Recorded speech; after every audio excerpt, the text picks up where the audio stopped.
राजेश। हाँ भैया। ई बाबूजी के दे दिया। ठीक बा भैया।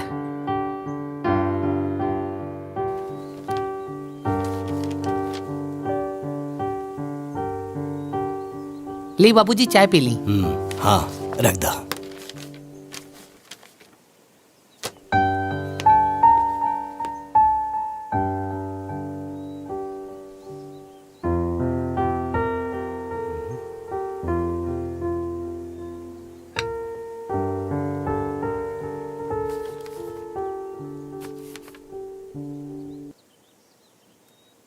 बाबूजी प्रणाम।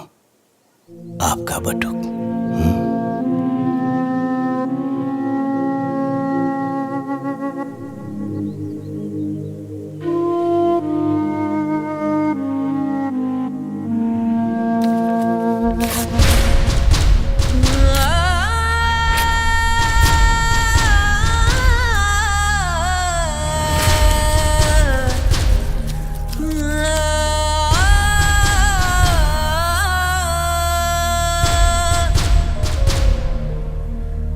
सुख दुख में खड़ा रहे गजब संजोगवा होला।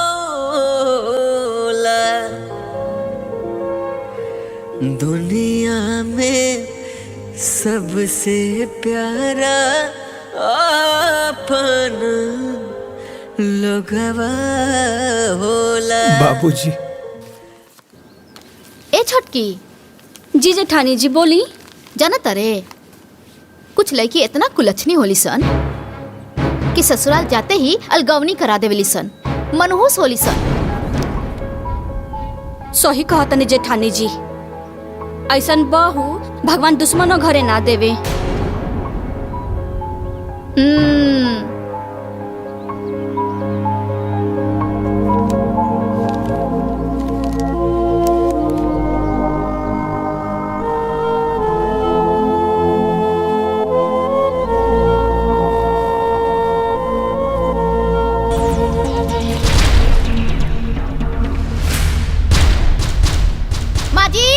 बाबूजी तनी हेने आई। का फिर बहू? ये देखी सारा कचरा गोलिया के और हमनी के ओरा करके चल देलस महारानी। बाप रे बाप कितना पट्टेदारी निभावती। अरे सावित्री, सावित्री। का भैल जी? ये सब कहा? ये सब कचरा गुलिया के एहर कह दिलू? हम त ई सूप लेवे खातिर गइल रहनी, कूड़ा उठावे खातिर।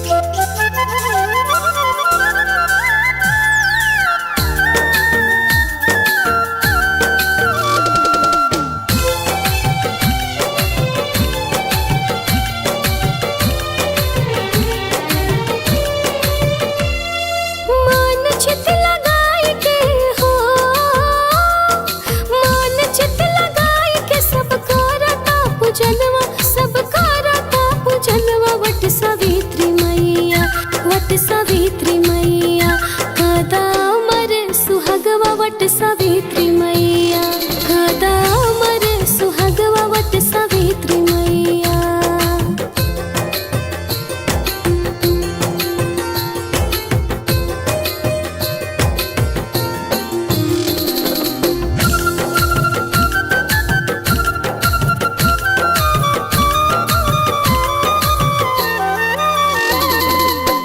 पति सत्यवान के तू प्राण ले लो वापस, कई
अरे यहाँ से चप्पल कहाँ गई?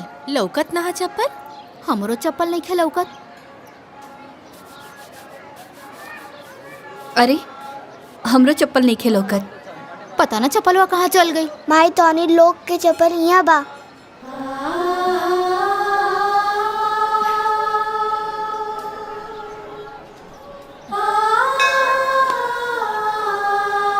बाबू इला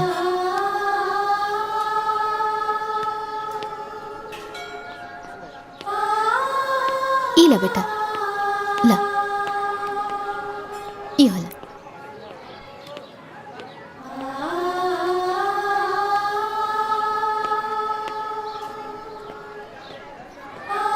बाबू तोहर नाम का बा? कहाँ रहेला? हम बतावत हई। अनाथ हा बेचारा। पैदा होते एकरा के केहू वटवृक्ष के नीचे छोड़ गईल रहे। आधी रात के रोवत रहे त हम उठौनी हा। ई वटवृक्ष के नीचे हमरा के मिलल ना, यही खातिर एकर नाम हम बटुकनाथ रख देनी। तब से ही यहीं पड़ल रहेला। मंदिर के साफ सफाई के साथे साथे आवे वाला भक्तन के जूता चप्पल साफ कर देवेला। जौन कुछ भी वो देवेला ना उहे खाए पिएला। इला माई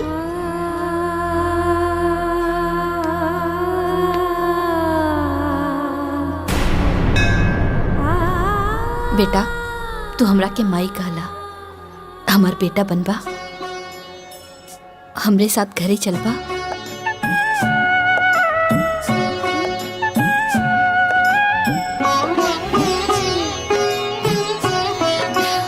चला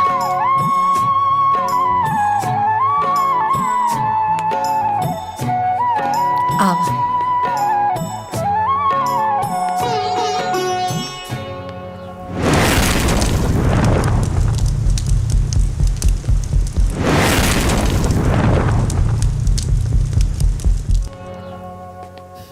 क्रिकेट ना शाम के खेलल जाई।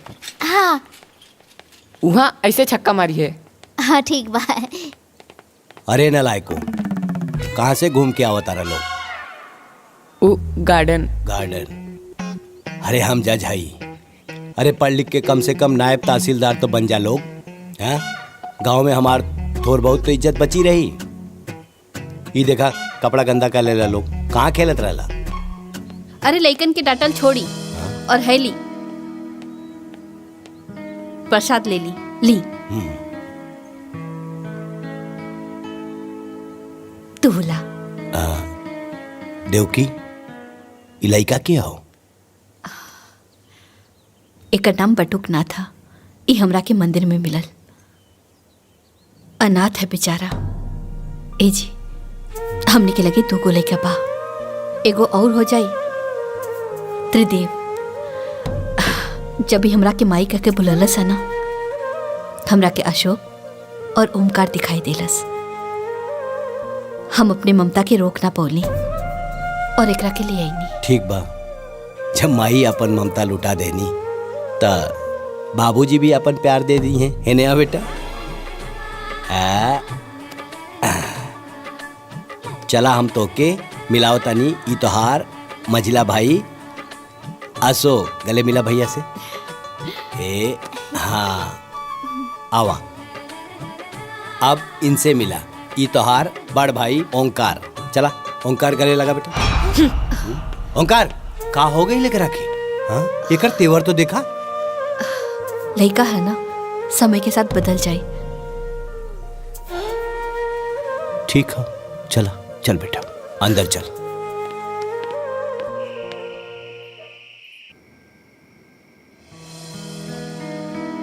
माइटनी रोटी दो ना। माई तरकारी द। हाँ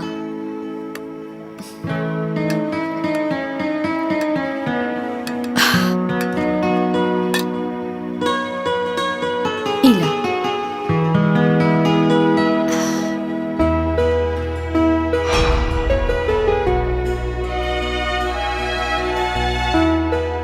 माइटनी गुलाब जामुन डाना। माई एगो हमरो के दी है। हमू के द। एक तू ले ला। आधा दूल्हा और आधा दूल्हा।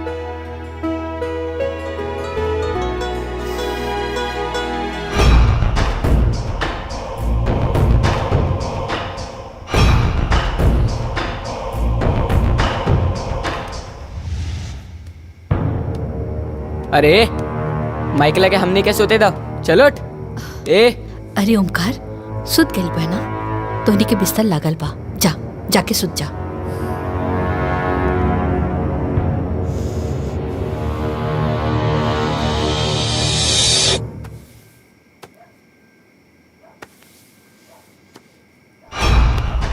जब से ही आई बा हमनी के कुछ ना कुछ छीनता।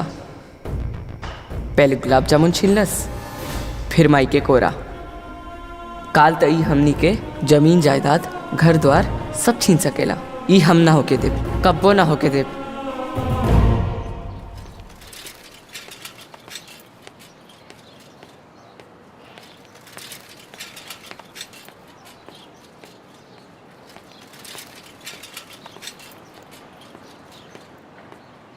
रुकी चाचा, हाँ रुकी।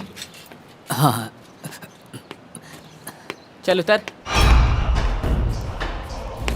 तो ठिकाना आ गइल बा, अब हमनी के साथे एक कदम भी आगे मत बढ़ाइए। चली चाचा। हम हूँ स्कूल चलम, माई गुस्सा करी, भैया ऐसा मत करो। हम अशोक के भाई हई, अशोक हमार भाई। ते ना दोबारा हमनी के भैया मत कहिए और हमनी के साथे मत आवा। चली चाचा। हम ना हटब, लागत आते ऐसे ना मानबे। हम माई के बात मानब, बस माई की। हम स्कूल जाए तो स्कूल जाए। बार बार हमनी के माई के आपन माई कहता रे। अरे हमार माई कोनो मंदिर के प्रसाद नहीं खे। हमरा लागत आते लात के भूत बाड़े, बतिया से ना मानबे। हाँ अरे भैया ये छोट तू बच्चा अपन काम करा। अरे भैया मत मारो भैया, हमरा के मत मारो, जबरदस्ती भैया आपके मत मारने के भाई भाई। अरे भैया रुको, बात सुनो, मत मारो भैया, मत मारो। मालकिन, मालकिन, का भाई? मालकिन, ओमकार बाबू बटुक के मारत हुवन। का? हाँ मालकिन, वो आपस में लोग झगड़ा कर ले बाड़े। चली जल्दी।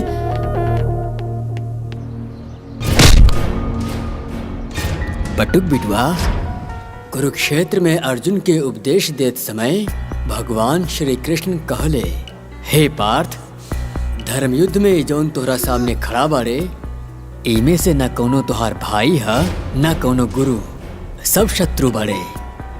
युद्ध करा, युद्ध करा, युद्ध करा।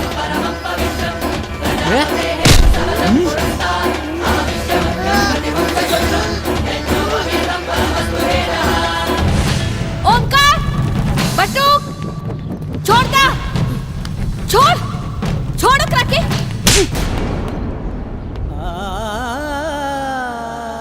तो के सगा से प्यारा ही पराया हो गई।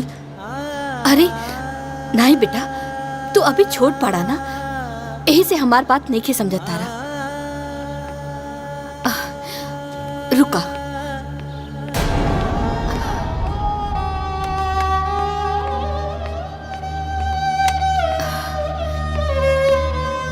ओमकार बेटा, है 3 लकड़ी तू एक साथ तोड़ा।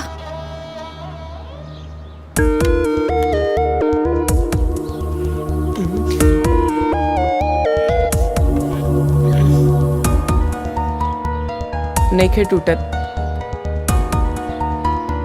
अशोक, तू तो तोड़ ले पाना, तोड़ा। नहीं के टूटत। हमरे बटुक के पास तो बहुत ताकत बा, वो तो जरूर तोड़ ली। ला, तोड़ा तोड़ा।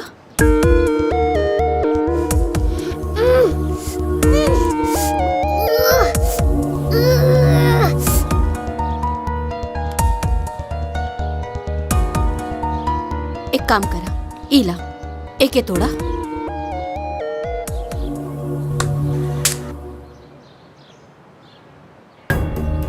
तू तोड़ा। अब तू तोड़ा। ये टूट गए। हम तोहनी लोगन के इहे समझावल चाहत नहीं, अकेले रहबा तो केहू तोड़ दे, और तीनों एक साथ रह पा तो केहू ना तोड़ पाई। एकता में बहुत बल होला, बुझाइल? जी।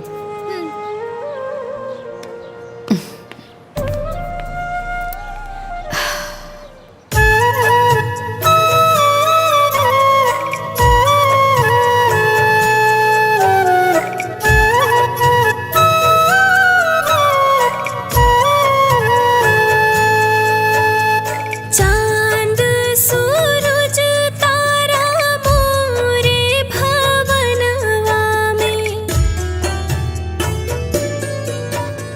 देखे के काबा चला अब गगनवा में,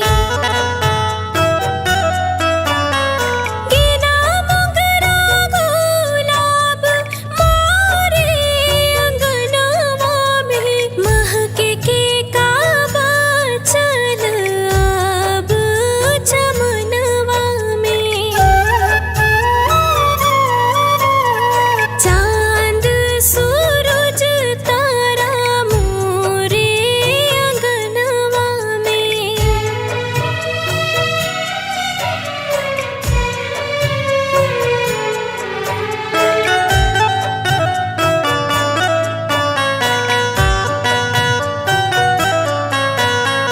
कितनो लुटाई सनेहिया के हम, मोरे अचरा के प्यार कब होखे ना कम।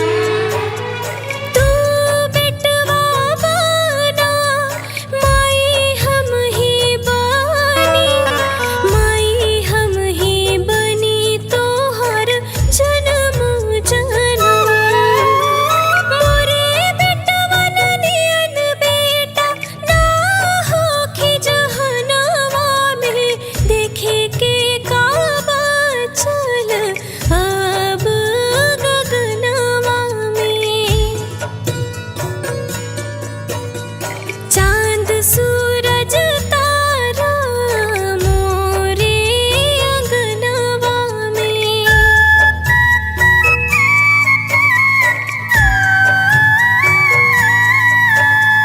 सांस टूटे भले हाथ छूटे नहीं, जग रूठे त रूठे माई रूठे नहीं। बात कितनो बड़ी होखे माई रहे खड़ी, रहे माई खड़ी ये घर फूटे नहीं। ये घर मंदिर हवे देवता खड़ा समनवा में, देखे के काबा चल अब गगनवा में। चांद सूरज तारा मोरे भवनवा में।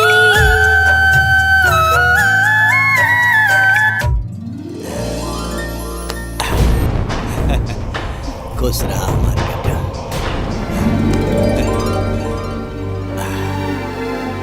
चला।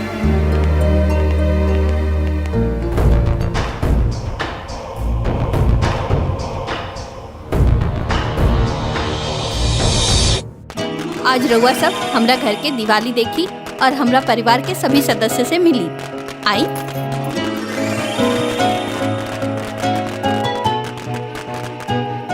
अरे आई ना।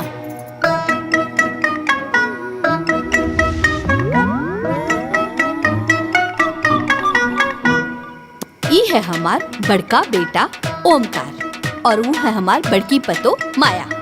एकरा हाथ में ना झाड़ू पोछा कम और लाली लिपस्टिक ज्यादा रहेला। चली अब घर के दूसरा सदस्य से हम आपके मिलावतानी। आई इनसे मिली।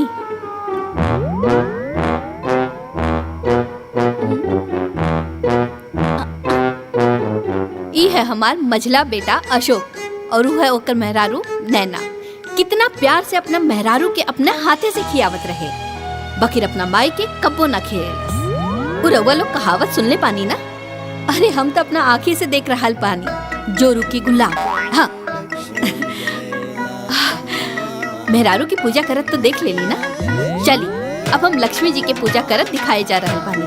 आई। ओम जय लक्ष्मी माता, मैया जय लक्ष्मी माता, तुमको निश दिन सेवत, मैया जी को निश दिन सेवत, हरि विष्णु विधाता। ओम जय लक्ष्मी माता।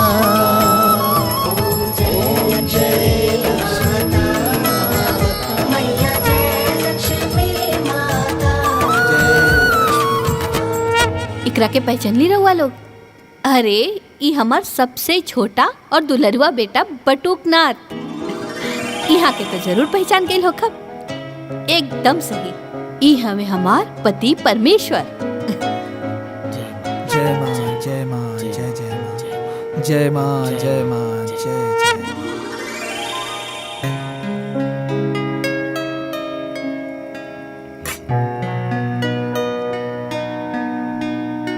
पाए लग रहा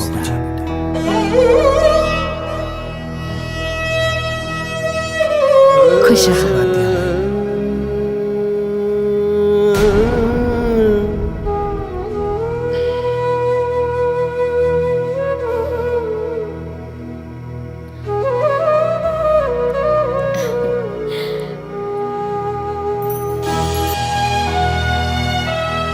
बोलो लक्ष्मी मैया की जय।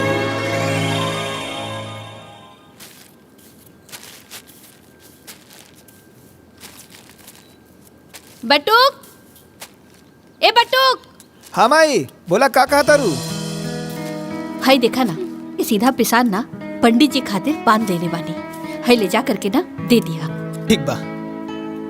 अरे अरे रुका रुका, अब का भाई? ई देखा ना पैसा देवल तो भूल गई रहनी। हाँ इला इहो दे दिया और पंडित जी के जोड़ लगा के ना आशीर्वाद जरूर लिहा।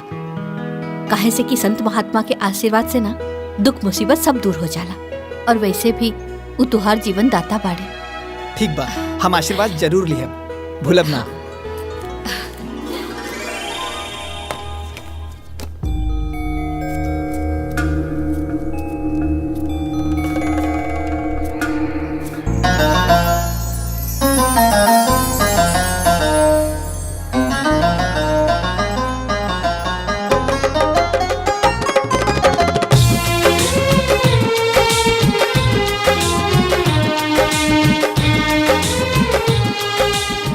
भैया जी प्रसाद दी। हाँ दे दे। कितना भाई? 250 रुपया। 250 रुपया? अरे एकदम मंदिर में लूट मचोले बाड़ा। अरे सब कुछ महंगा हो गईल बाटे। हमरा के मत बतावा कि महंगा हो गइल बा। हमार बचपन ऐजा बीतल बा, ई कुल 10 रुपए में मिलत रहे। 250 रुपया लाई दी।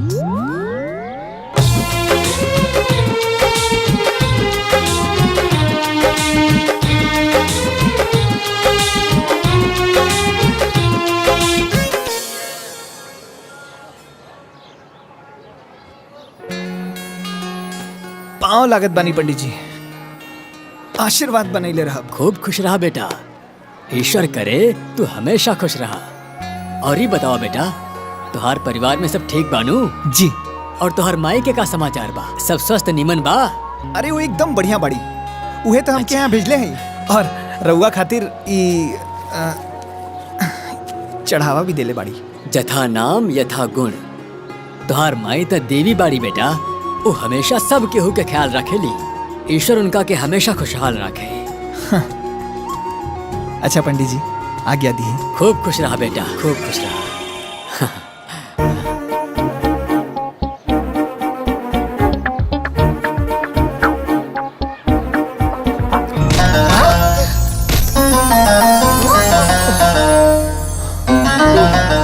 अरे आंधर बाड़ा का? हाँ दिखाई नहीं के देत, हमार सब प्रसाद गिरा देला। अब हम का चढ़ाए भगवान जी के? अब देखत का बाड़ा, मदद करा। न जाने कहाँ से आ जाला लोग। हाँ, हमार हाँ? पागल।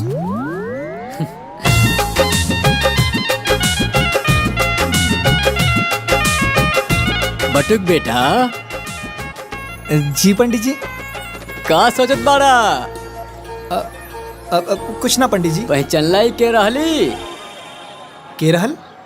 अरे ई उहे सावित्री रहली जौन अपना माई के साथे इहवा आवत रहे, आ तू जेकरा साथे खेलत रहला, कबो कबो लड़त भी रहला।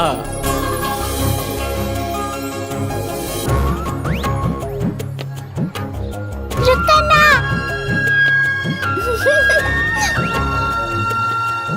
सावित्री बेटा का करा तारू? इला प्रसाद लेला। नहीं हमार हम ना दे। अरे ना ना लड़ाई के तोहरा खातिर भी बा। रुका इला। हाँ खेला। हाँ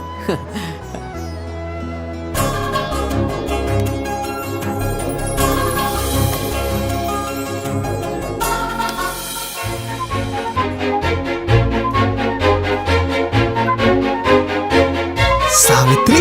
हाँ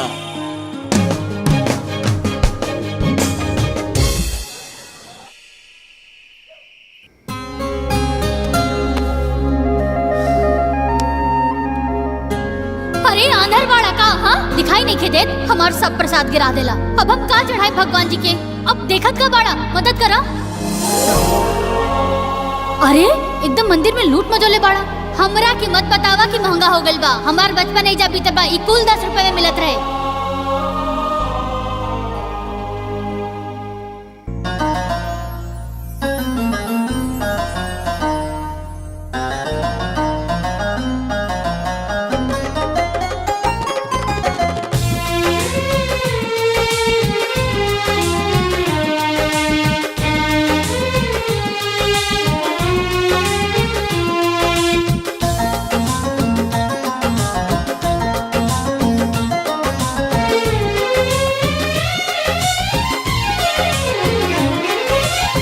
धीरे धीरे प्यार बढ़े लागल, रानी बढ़े लागल। सपना के महल दिल गढ़े लागल, रानी गढ़े लागल।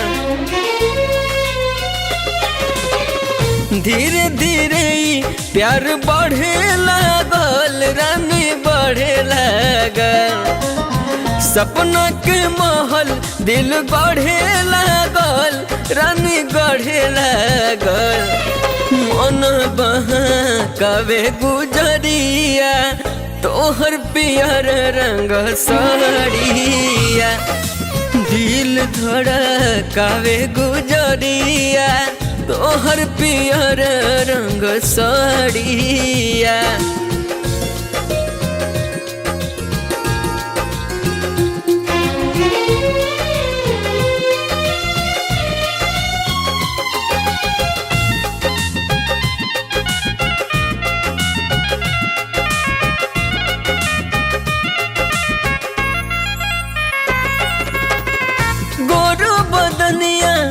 जोर करता मन मोहे सुघराई। देख के तोहर रूपवा सलोना, धड़कन हो थम जाई। पागल हो जाए नजरिया, लचुक जब कमरिया। दिल धड़कावे गुजरिया, तोहर पियर रंग साड़िया।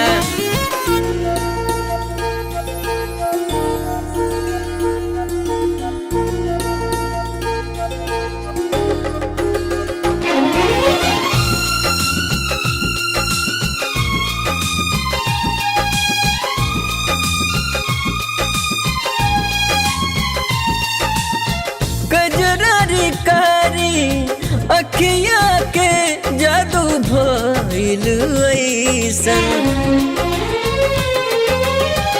बारो से कई गुना ज्यादा सोचले रहनी जैसन। लागेला कि सरसों फुलाइल, मारे झकोरवा बयरिया। दिल धड़कावे गुजरिया, तोहर पियर रंग साड़िया।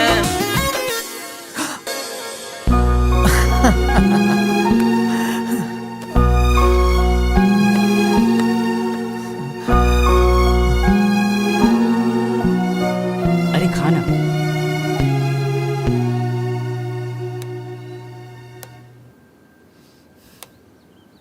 बटू नाश्ता हो गया तुहार? हाँ। अच्छा ते काम करा ना, तू ना मंदिर चल जा। काहे से कि तुहार बाबूजी ना अपना दोस्त हरिशंकर जी के यहाँ जाए से पहले हमरा से कह के गइल बाड़े। आज मंदिर में सामूहिक विवाह है ना, तो ओहिजा कोनो चीज के कमी ना होके के चाहिए। और हाँ, हमरा तरफ से ना हर एक जोड़ा के एक एक लिफाफा दे दिया। ठीक बा माई, अभी जाता नहीं।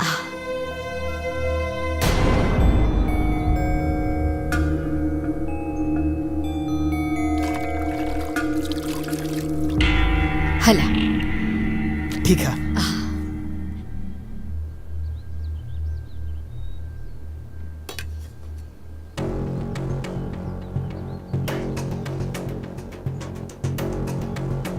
हमनी के का देखत नहीं जा? माई हर काम बटुक से काहे कहेली? अपन सगा बेटा से तो कबो कुछ ना कहेली। घर के सगरी काम नौकर करेलन, मालिक ना। बाकी जेठ जी, हमरा तो लागता कि रवा लोग नौकर बानी और उ मालिक। चली दीदी, ई बात ना इन्हें लोग के समझ में नहीं खे आई।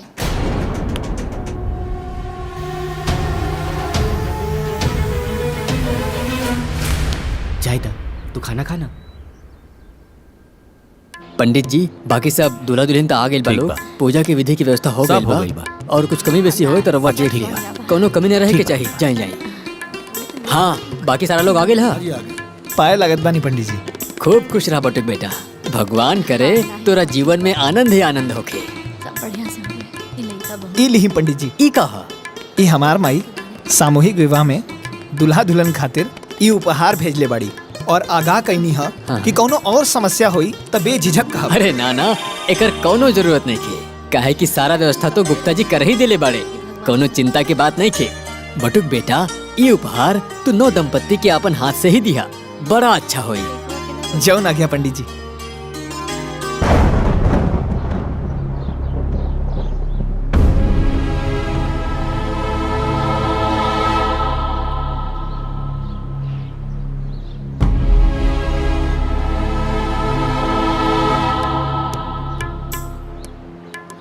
हाँ सोनू, ठीक।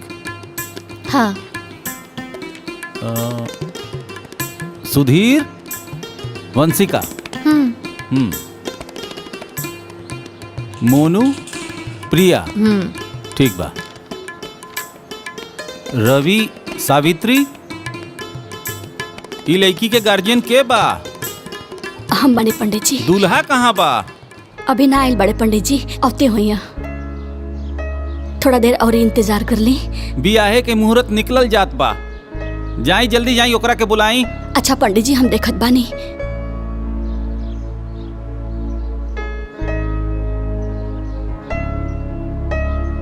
अब सब दुल्हा दुल्हन लोग बैठ जा।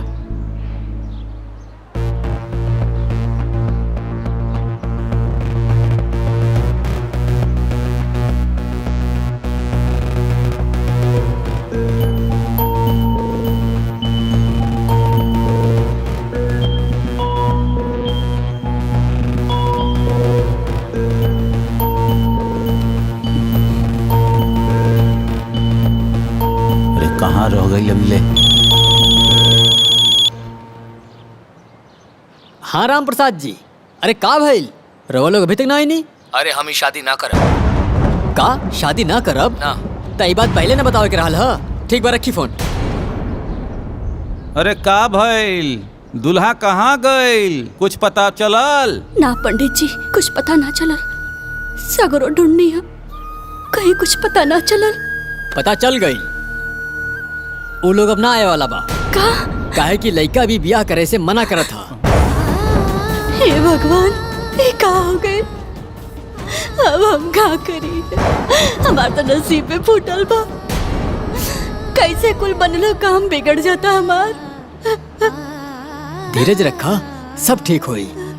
अरे हो सकेला कि सावित्री बिटिया के नसीब में ऐसे बढ़िया और लिखल होए।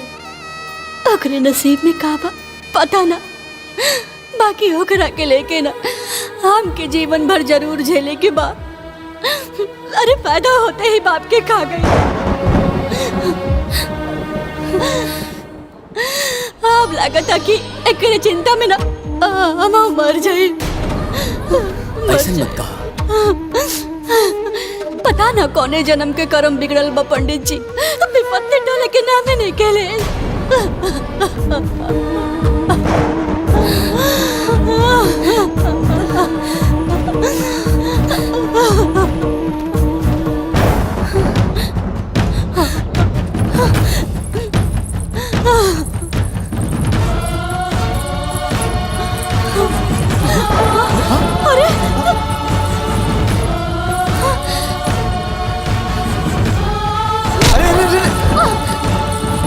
ई का कर पड़ू ई ठीक ना बा। छोड़ा हमरा के, हम दादा नहीं छोड़ा हमरा के, हमार मर जाए ठीक होई। अरे ऐसन करल का सोचल भी पाप होला। हम तोरा के ई ना करे देब। हमरा के ई पाप पुण्य के बारे में कुछ नहीं के पता। हमरा के तो बस इतना पता बा कि हमरा मरला पर ही हमार परिवार से विपत्ति टली, हमरा के मर जाएगा। अरे ऐसन मत बोला, भगवान पे भरोसा रखा। भगवान के घर में देर बा अंधेर नहीं। वो तोहार हर समस्या का समाधान खोजले हुई है और इस संसार में बहुत नेक लोग बाड़े। देखिए एक दिन केहू ना केहू तोहार हाथ थाम ले। इस संसार में ऐसा केहू ना होला जे बेसहारा के सहारा दे सके। केहू नहीं खे ऐसन, केहू नहीं खे ऐसन। अरे नहीं नहीं, अभी भी इंसानियत जिंदा बा। बहुत लोग बाड़े। तका तो हमार सहारा बन सकेला।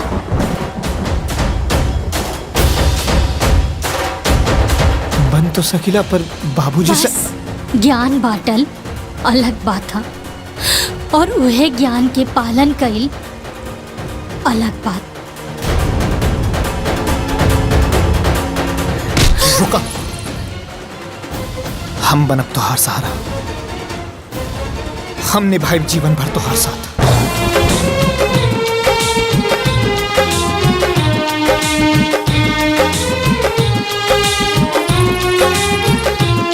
अब वर वधू एक दूसरा के गला में माला डालिए। ओम वक्रतुंड महाकाय सूर्यकोटि समप्रभ निर्विघ्नं कुरु मदेव सर्वकार्येषु सर्वदा।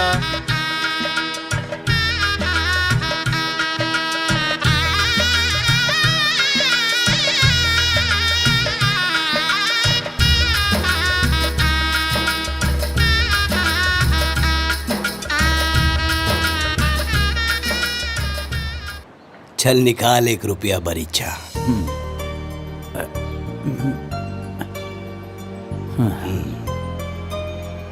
आज से तोहर बेटी हमार घर के बहू भइल और हमार बेटा तोरा घर के दामाद। ठीक रही ना?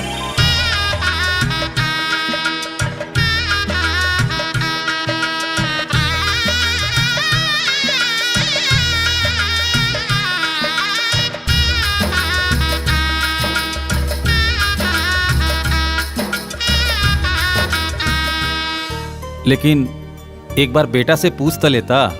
अरे हरिशंकर हमार दोस्त, तारा के पता नहीं खे। बाप के वचन बटुक खातिर शपथ के समान हो। एक बार बटुक के सांस टूट जाई, लेकिन वो अपना बाबूजी के वचन न टूटे दी। हमार बेटा बटुक कौना भी लड़की के मांग में सिंदूर भरी तो वो तोर लड़की होगी। ये हमार वादा हो दोस्त, वादा।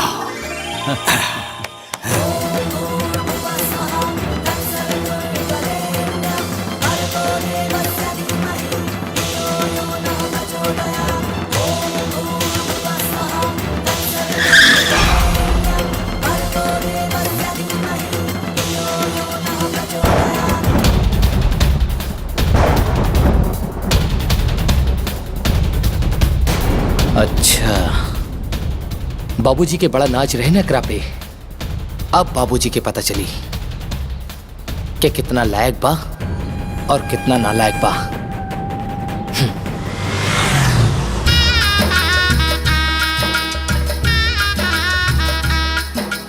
हे भगवान तुहार लाख लाख शुक्र हा।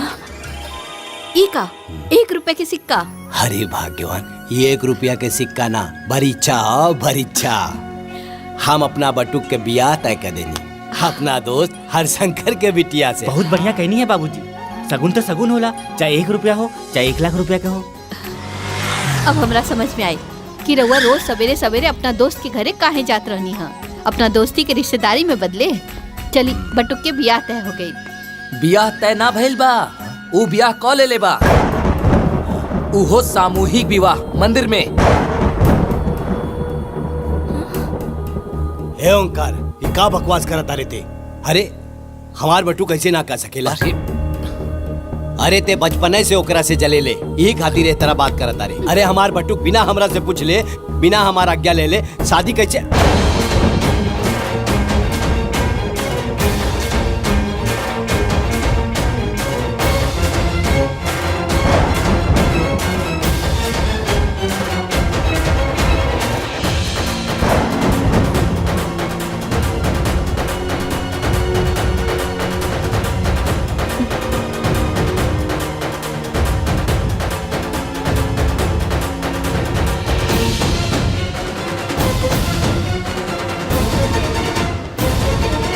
बाबूजी खबरदार,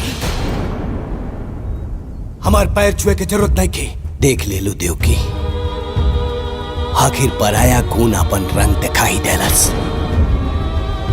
अगर हमार बेटा होखत तो बिना हमरा आज्ञा के एकरा से बियाह करत। एकरा वजह से हमार वचन टूट गई। आखिर हम का मुंह दिखाई अपना दोस्त हरिशंकर के? कतना इज्जत रहे गांव समाज में बाबूजी के, आज पगड़ी उतर गई ना। अरे ई कोनो बियाह ह? ना बाजा ना गाजा ना बाराती ना घराती। सही कहा तारू नैना, इतना बड़ कांड के आइल बा, लेकिन माई एकरा के एक शब्द ना बोली है। आज तो हर माई ना हम बोला, हमार फैसला हुई। देवकी एकरा के अपन बेटा बना के घर लाइल बिया, तो एकरा के पूरा हक मिली, घर जमीन जायदाद सब में एकरा के तीसरा हिस्सा मिली। लेकिन ना मिली तो हमार आशीर्वाद। नहीं बाबूजी नहीं, हमके तो बस माई बाबूजी के आशीर्वाद चाहिए। ये सब कुछ ना चाहिए, बस माई के और आपके आशीर्वाद। देवकी अभी घर में बंटवारा हुई, सिर्फ बंटवारा। बाबूजी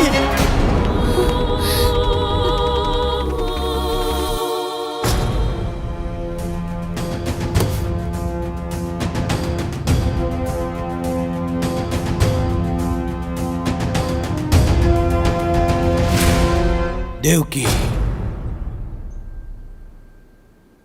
गलत हिस्सा में खड़ी बढ़ो, अपना हिस्सा में आवा। सुनाई नहीं के देत? देवकी सुनाई नहीं के देत? कान खोल के सुन ला। अगर वही रहा के हो तो तारा के अपन मांग के सिंदूर पोछे के पड़ी।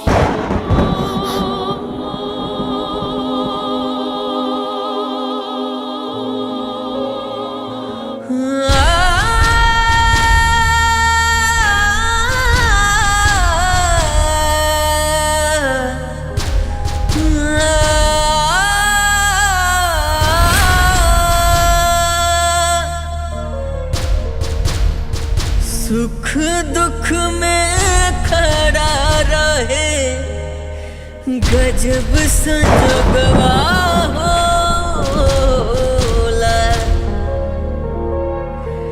दुनिया में सबसे प्यारा अपन लोगवा होला। दुनिया में सबसे प्यारा अपन लोगवा होला।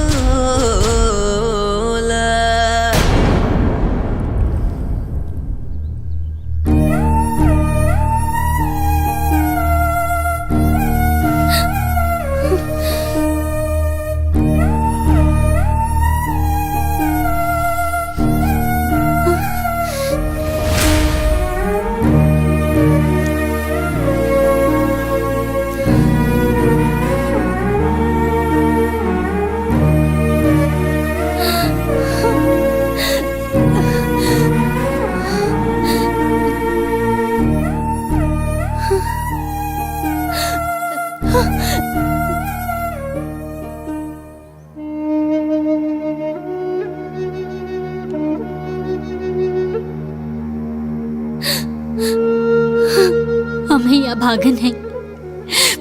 पहले बाबूजी के साया सर से उठ गई और जब ससुराल आईनी ता घर के बंटवारा करवा देनी। अरे हमरा जितना अभागन बहू के हुई जेकरा के होकर सास ससुर के आशीर्वाद तक ना मिलल। हमनी के वैवाहिक जीवन माही बाबूजी के आशीर्वाद के बिना अधूरा बा।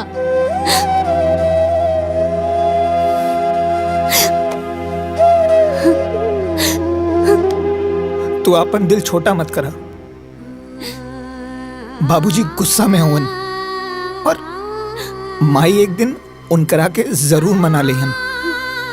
और ई रात रोए का ना है, ये हमनी के जिंदगी का नया शुरुआत है।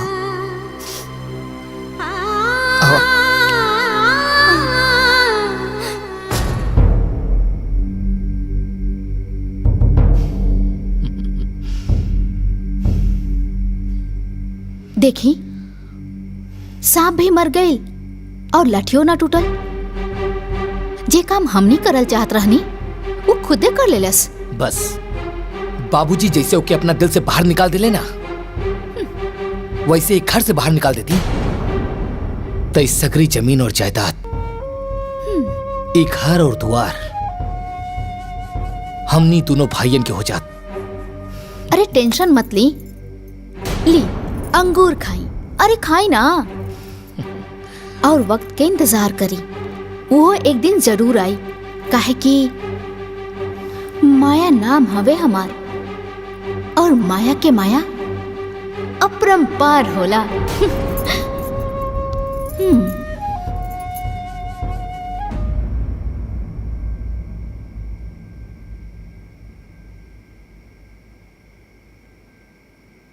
तू काहे मुंह फुला के बैठल बाड़ा? नैना, आज जौन घर में भइल अच्छा ना भइल। बाबूजी के बट्टू के माफ कर देवे के चाहत रहे। आज माई के त्रिदेव खंड खंड हो गई। एकदम दिमाग में गोबर भरल बा का? त्रिदेव खंड खंड हो गई। अरे एक दिन जमीन जायदाद सब कुछ खंड खंड हो जाई। ओकर सोचा कि कैसे सब कुछ ठीक हुई। अगर कुछ कर ना सकेला तो चुपचाप सो जा। मातम मनावला के जरूरत नहीं खे।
प्रणाम अम्मा जी। खुश रहा, जुग जुग जिया।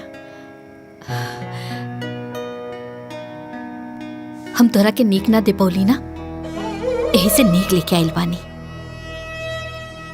हैला हमरा तरफ से रखला।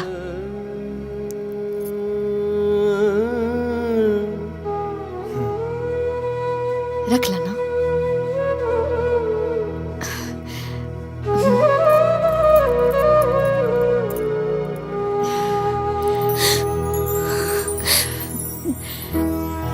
खुश रहा। हम ना सब केहू से छिप के आइल बानी। हमार बड़की पतोहिया ना अलगाव होते ही अपने मैके से नौकर बुला लेलस। एक नंबर के काम चोर पिया। काम में मन ना लागेला, बाकी सब चीज पे नजर रखेले। अच्छा हम चलतानी।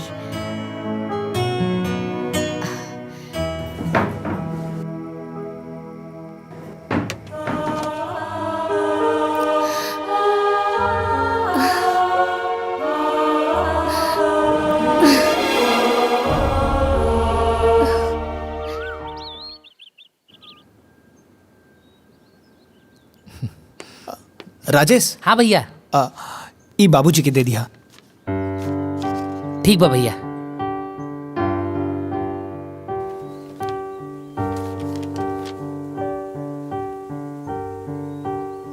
ले बाबूजी चाय पी ली। हाँ रख दो।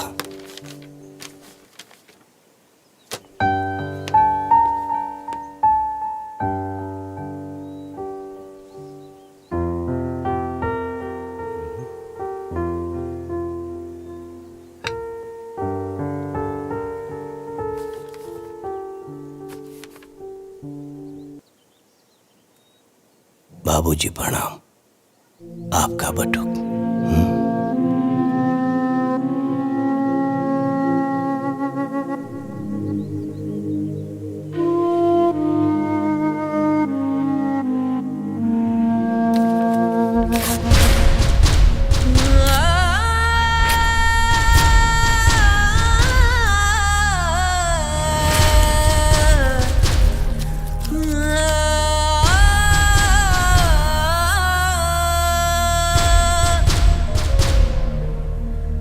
सुख दुख में खड़ा रहे गजब संजोगवा होला।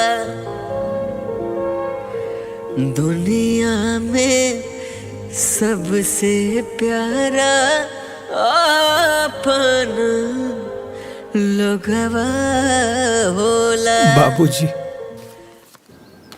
ए छोटकी जी जेठानी जी बोली। जाना तारे कुछ लड़की इतना कुलच्छनी होली सन कि ससुराल जाते ही अलगवनी करा देवेली सन, मनहूस होली सन। सही कहा तने जेठानी जी, ऐसन बहू भगवान दुश्मनों घरे ना देवे।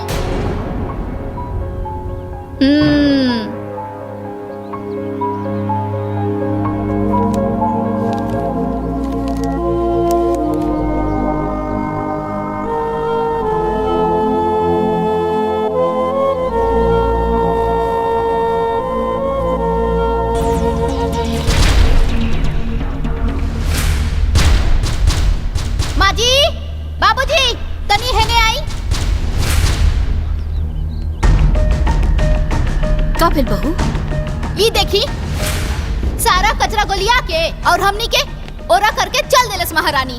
बाप रे बाप कितना पट्टेदारी निभावती। अरे सावित्री, सावित्री। का भैल जी? ये सब कहा? ये सब कचरा गोलिया के एहर कह दिलू? हम तो ही सूप लेवे खातिर गइल रहनी, कूड़ा उठावे खातिर।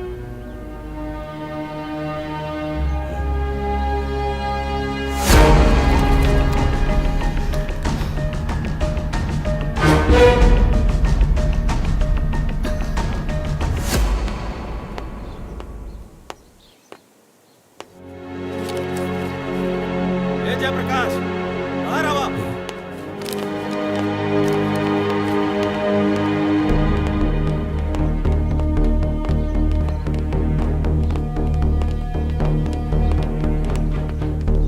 इहे निभैला दोस्ती हमरे साथे। अरे पूरा गांव में थू थू होता। अमानत देले रनी तारा के,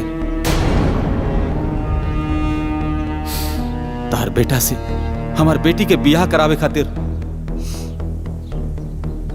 अरे चुप काहे पड़ा, बोलत काहे नहीं खे? अरे कहां गई तो हर वचन? कहानी की एक बार पटुक से पूछ ला, लेकिन ना।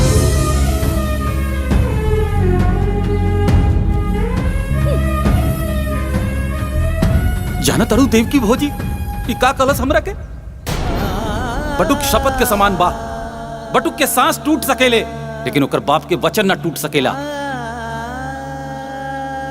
अरे आप का भाई बोलत का नहीं का चुप काहे पड़ा का करी अब हम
आंसू के कई रूप होला देव की, दुख के अलग और अपमान के अलग।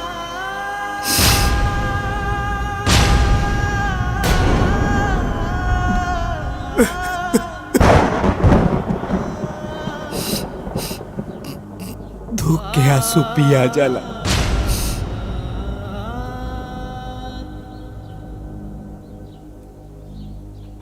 अपमान के आंसू ना पियाला देव की, ना पियाला।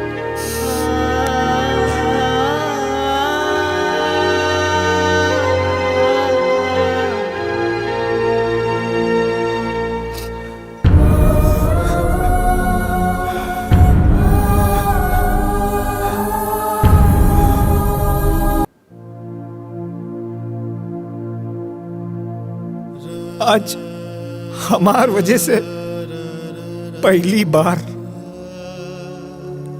केहू घर में घुस के बाबूजी के इतना सुना के गई। आज तक पूरे गांव में केहू हमार बाबूजी के कुछ ना कहले रहल। बड़ा इज्जत रहल बाबूजी के।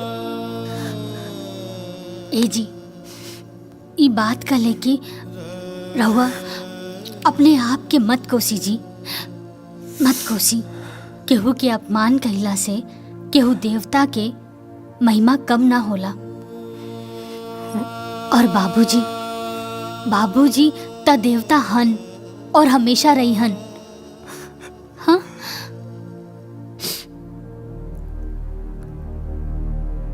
आज तक देवता के भी अपमान हो गए। हाँ देवरानी जी, ये अपमान बाबूजी के गुस्सा के आग में घी डाले के काम कैले बा। और अब बाबूजी के सीना के जरत नफरत की चिंगारी एक दिन ज्वालामुखी बन जाई। ओकरा बाद बाबूजी ओकरा के खुदे निकाल दिए घर से।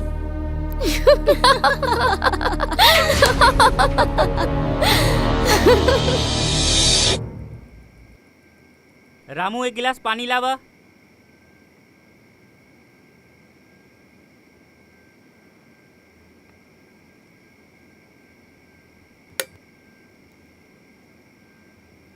ए जी, घुरहु आयल रहे, कहला सा कि कल खेत में खाद वाद डाले के बा। बटुक, काल सवेरे तू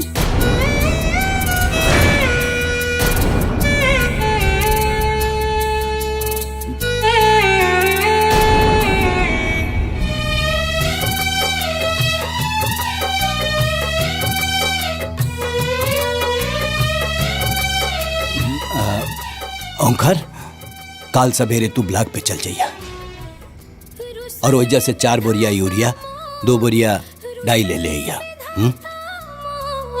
कुछ ना बुझात बा ठीक जिंदगी बा। के नैया कवना होरिया बहल जात बा। जिंदगी के नैया कवना होरिया बहल जात बा।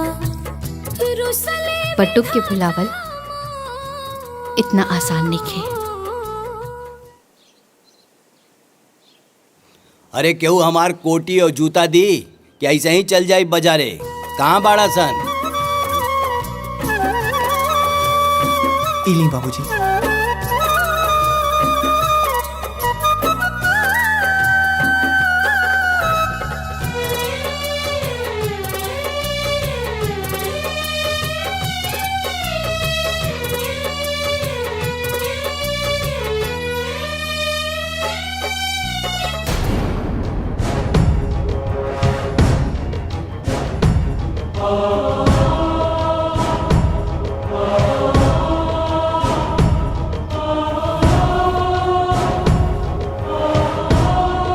ए जी सुनी।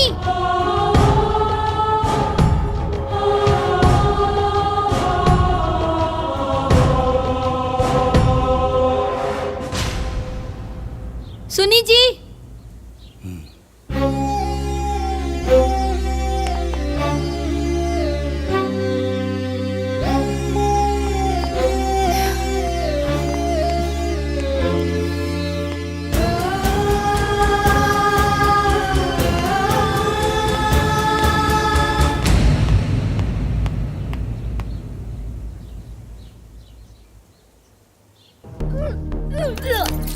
हाँ का भइल हो? तबीयत तो ठीक बानू? उल्टी? ई उल्टी कोनो दिक्कत ना हाजी, बल्कि खुशखबरी है। हम माई बने वाला बानी और रहुआ बाबा। सावित्री,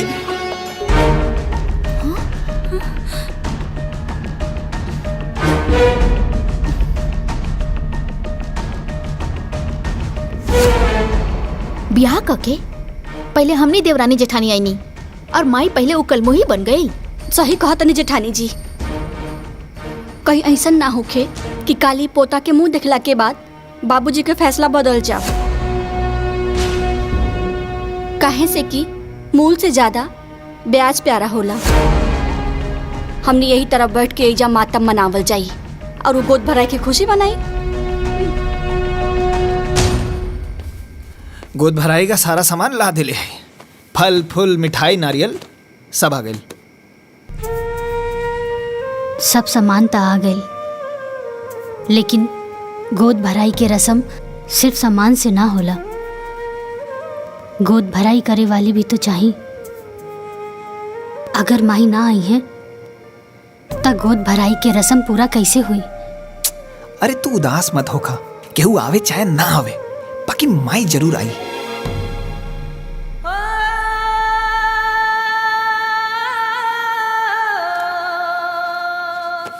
लाई पैर दबा दे।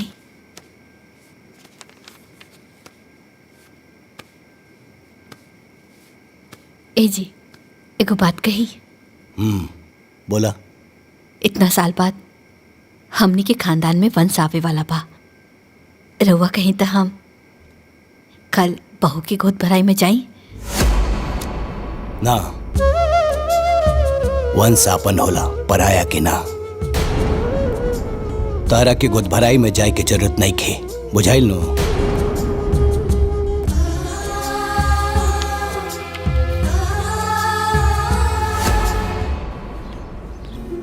ए दीदी। हाँ, आज हमरे छोटकी पतोहिया की गोद भराई है तो जरूर अइहा। अपने बिटिया के भी जरूर ले ले अइहा। बहुत बढ़िया नाचे लेना। ठीक बा दीदी।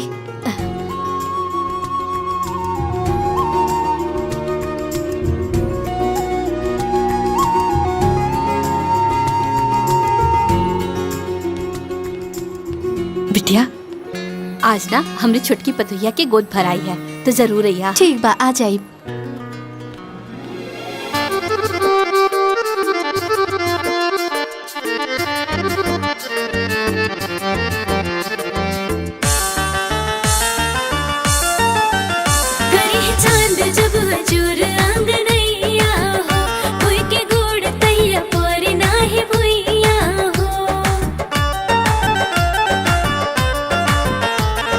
ठुमक ठुमक न चल जाए बाजी ढोलक झाल हो।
बाबूजी, माई ओहर गई है गोद भराई के रसम में।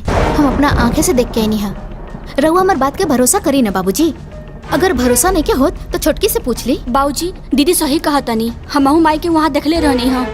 बहू, अगर तू लोगन के बात सच निकलल तो सोच ला, आज के बाद से देवकी भी हमरा लिए मर गई। चला लोगन। चली बाबू। हाँ चली बाबूजी।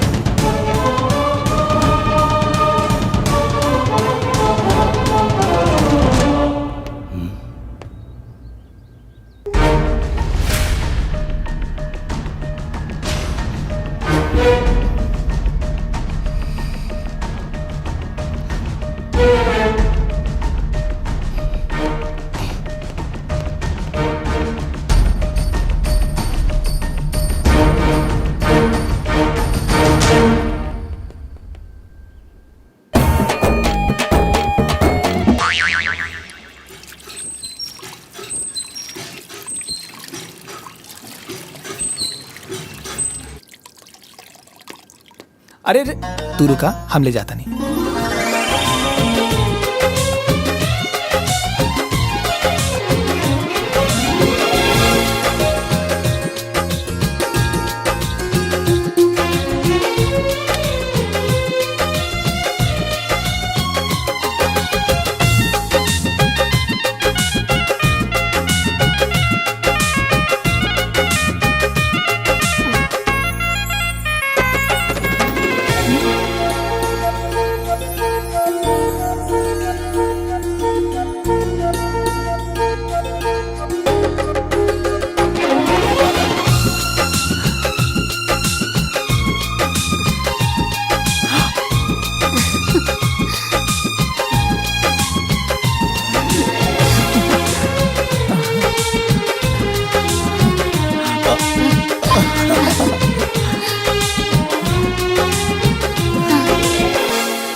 अरे रे रहेदा, खुश रहा। अच्छा, आज रात में ना चंद्र ग्रहण लगी तो ध्यान से ना अपने पेट पे गोबर लगा लिया, ठीक बा? ध्यान रखिया।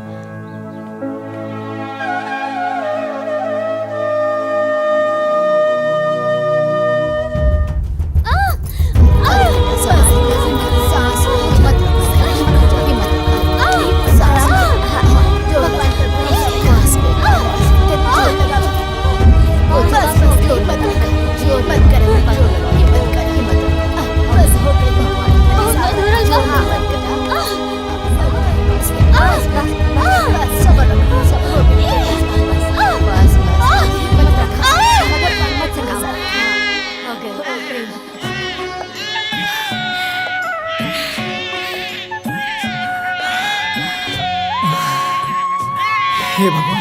बेटा भैला, बेटा भैला, बेटा भैला, बेटा।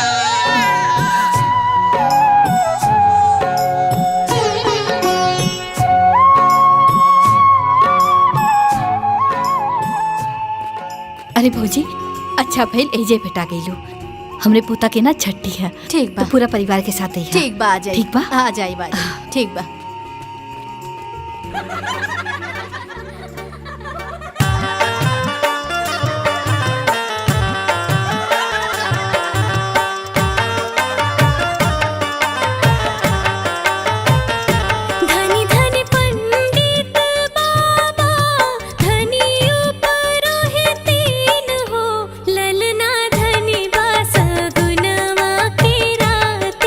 ललन आजू जन्मेल हो, ललना धनी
का भइल? वो घर में मच्छर बहुत हो गई बा। अरे हाय देखी। ठीक ठीक हो, मारा मच्छर।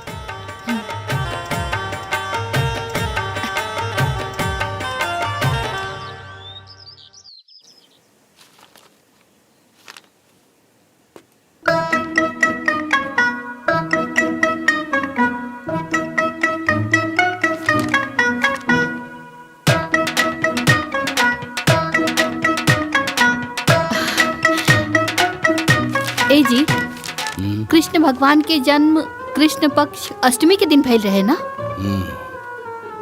और महीना भादो के और दिन बुधवार रहे ना? अनहरिया में झमाझम बारिश होत रहे। का बात है, आज भगवान श्री कृष्ण के जन्मदिन बहुत याद आ रहा बा। नहीं नहीं, और रउआ का अखबार में लगल बा? चाय पी ना, ठंडा हो जाए। हाँ हाँ।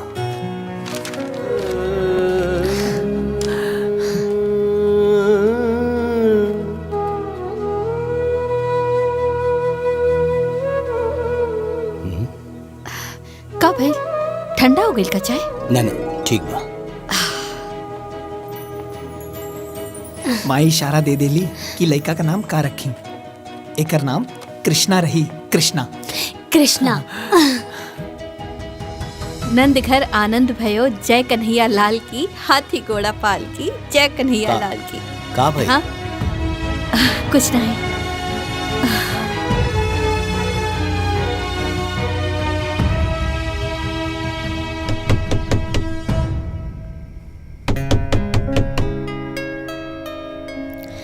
ले ले ले ले ले ले बापू मेरा।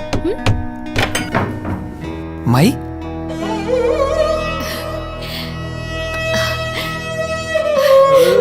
इना चांदी के कंगन बाबू खातिर लाइल बानी, पहना दिया। हाँ आ बेटा। अरे बाप रे बाप, वाह रे हमार किस्मत। भगवान हमरे जैसन किस्मत ना केहू के ना दे। पहले पतों से छिपके मिले ही नहीं, और आज अपने पोता से। अरे दादी, दादी है। हाँ, हमरा के दादी पुलवा ना? हाँ, रोता।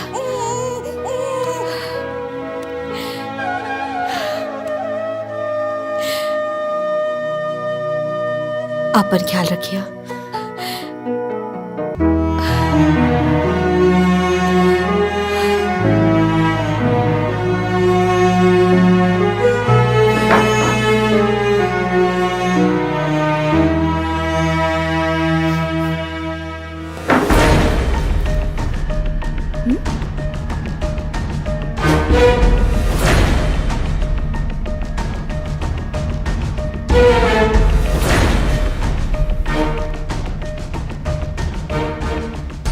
माँ जी के पोता खातिर ही प्यार एक दिन हमने खातिर बहुत घातक हो सकेला।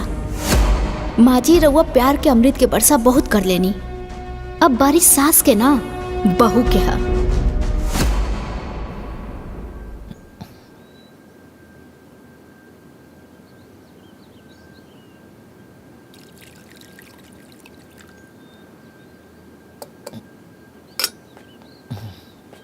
ए रामू, तनी चापाकल से हमार नहाए खातिर एक बाल्टी पानी ले आवा। पता नहीं काहे सुबह से बहुत हाथ पिरा था।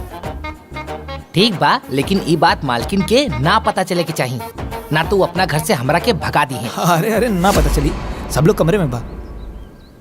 तू जो। ठीक बा।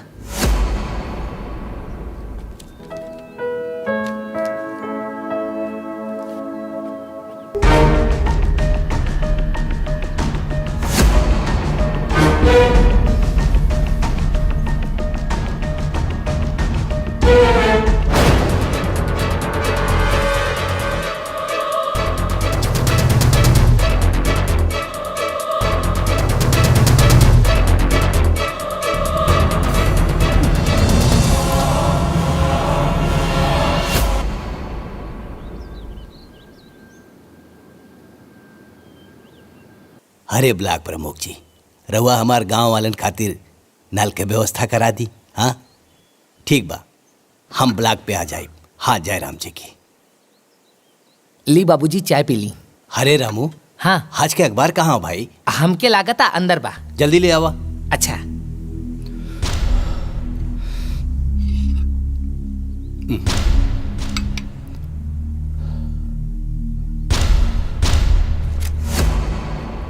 बाबूजी प्रणाम। आपका बटुक।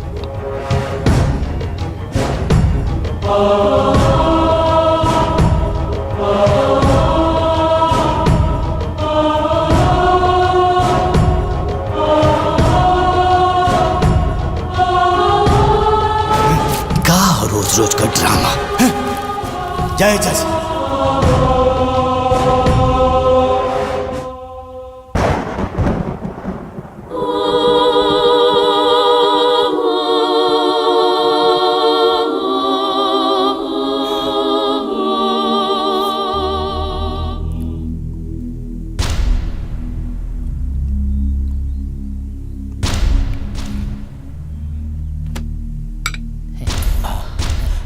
का भेल बाबूजी? बाबूजी चक्कर क्या होता? चक्कर होता? ओमकार भैया, अशोक भैया, मालकिन, भाई जल्दी आए। देखिए बाबूजी के अरे बाबूजी, बाबूजी, मालकिन, बाबूजी देखिए का भाई। बाबूजी नौटंकी मत कर। हमनी के दोनों बेटा बानी जाही जा। बाबूजी के तोहरे सहारा के कोनो जरूरत नहीं खे। बुझाइल? अरे चल ना अस्पताल लेके चल ना। अशोक, अरे बोल पे ले चल अस्पताल बाबूजी लेके चल पे। ले चल संभाल के आराम से।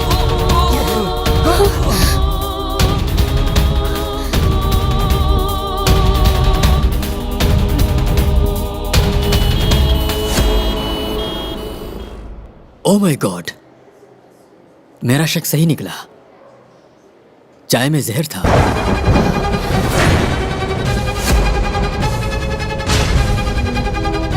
देखिए मैंने जहर को निकाल दिया है। आप बिल्कुल ठीक है, बिल्कुल ठीक है। घबराने की कोई जरूरत नहीं। आप लोग इनको घर ले जा सकते हैं। ओके? जी डॉक्टर साहब।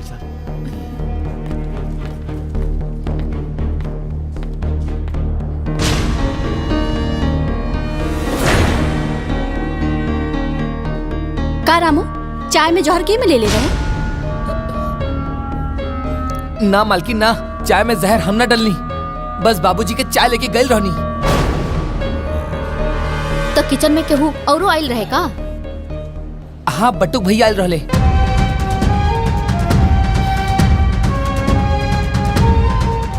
बटुक? हे भगवान, बाबूजी के चाय के ट्रे में पर्ची रखत रखत अब चाय में जहर मिला देलस। तोहार दिमाग खराब हो गइल बा कि पगला गइल बाड़ू? हमार बट्टू कैसे नहीं कर सकत। वो कुछ भी कर सकेला देवकी, कुछ भी।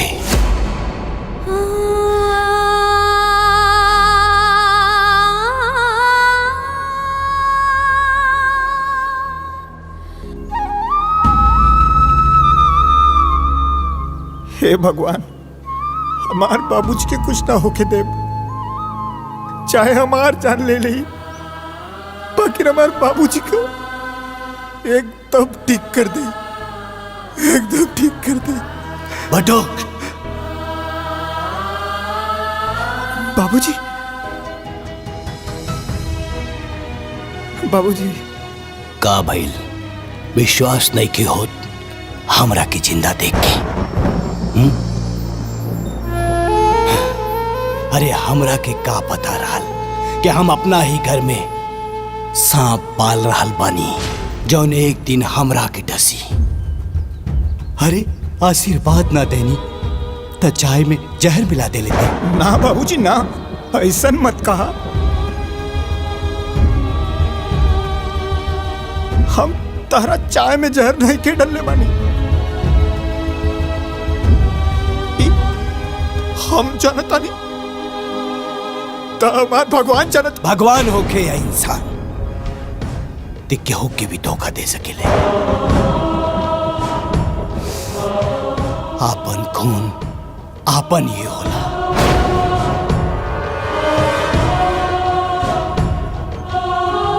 पराया खून पराया ही होला, ये आज हम जान गए नहीं। रिश्ता के अहमियत ई का समझी देव के। तू ही एकर हाथ पकड़ के ई घर में लायल रहलू, और आज तू ही एकर हाथ पकड़ के ई घर से बाहर निकलबू। ये हमार फैसला हो।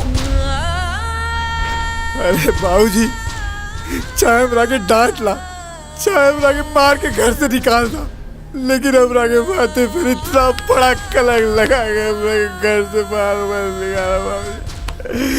हट निकाला बाबूजी। देवकी, सुनाई नहीं की देख। खड़ा रहे गजब संजोगवा होला। दुनिया में सबसे प्यारा अपन लोगवा होला। दुनिया में सबसे प्यारा अपन लोगवा होला।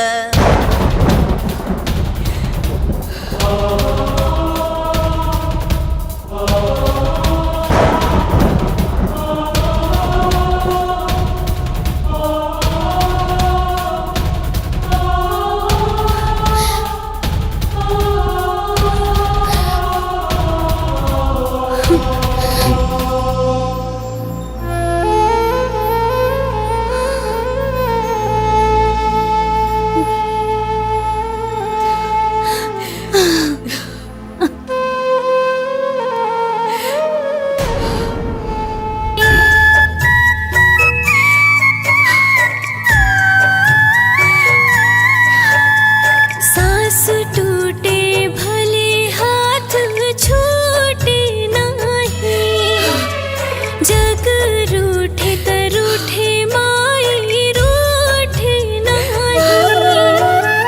बात कितनो बड़ी होखे माई राहे खड़ी, रहे माई खड़ी ये घर फूटे नहीं।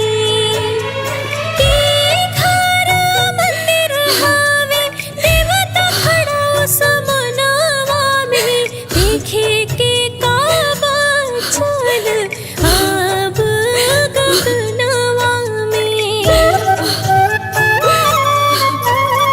चांद सूरज तारा मोरे भवनवा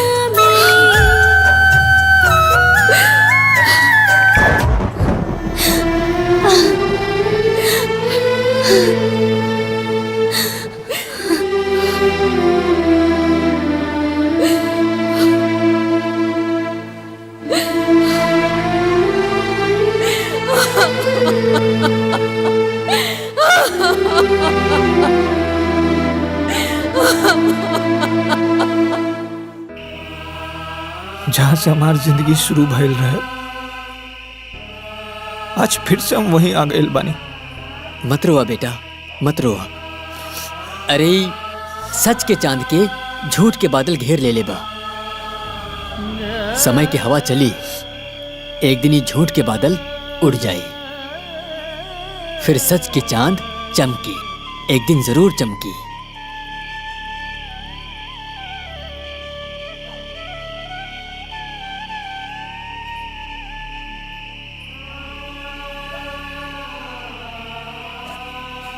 पाए लगी पंडित जी।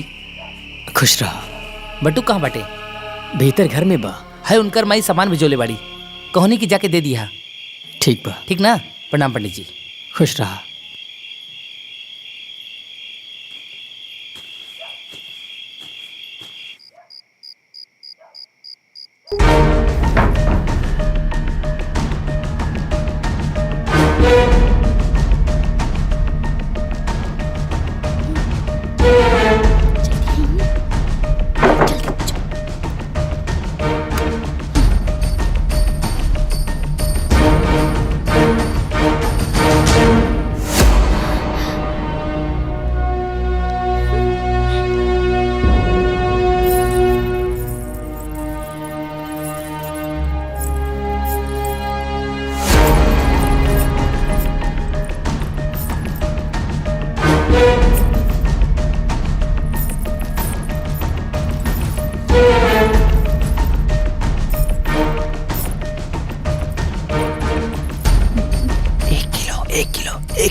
1 किलो। 1 किलो। आधा किलो रहुआ रख ली, आधा किलो हम, बाकी तीसर के बचल हिस्सा बांटे वाला। ठीक कहा तारू छोटकी। ऐसा बा एके जल्दी जल्दी रखा, ना तो बाबूजी माई आ जाइए ना तो सब गुड़ को भर जाई है ना। इला रखा। ए तू रख।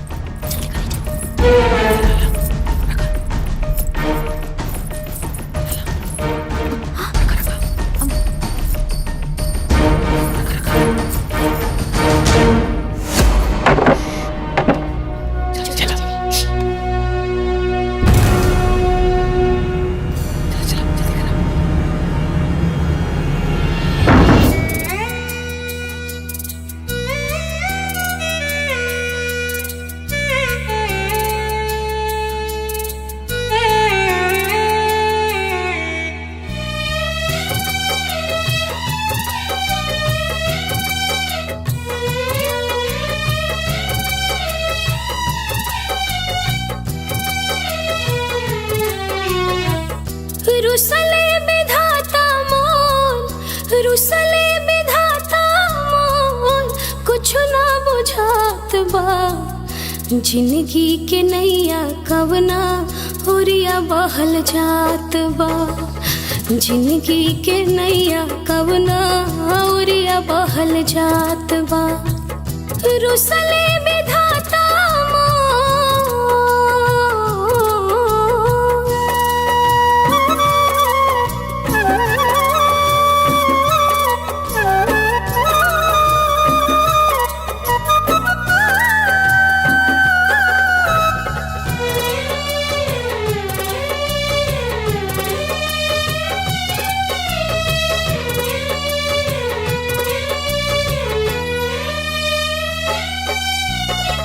जिंदगी छोटी कैसे ढोई, इतना बड़ बड़ बातों खवा। जहर कलंक के जहर बनवलास, जिंदगी के हर सुखवा। गूंग समैया मोर, गूंग बा समैया मोर, ना केहू करत बात बा। जिंदगी के नैया कवना ओरिया बहल जात बा। जिंदगी के नैया कवना ओरिया बहल जात बा।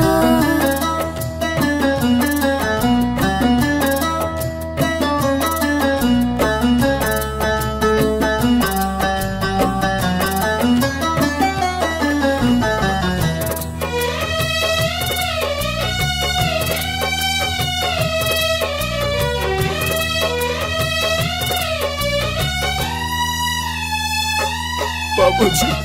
पाथर अखिया आंसुअन सींचे, होल उगे ना उगे काटा।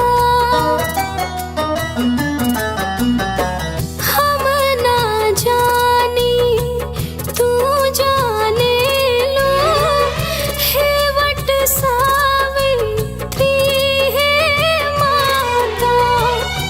अखिया के पीछे हमरे, अखिया के पीछे हमरे, के कैले घात बा। जिंदगी के नैया कवना ओरिया बहल जात बा। जिंदगी के नैया कवना ओरिया बहल जात बा। रुसले विधाता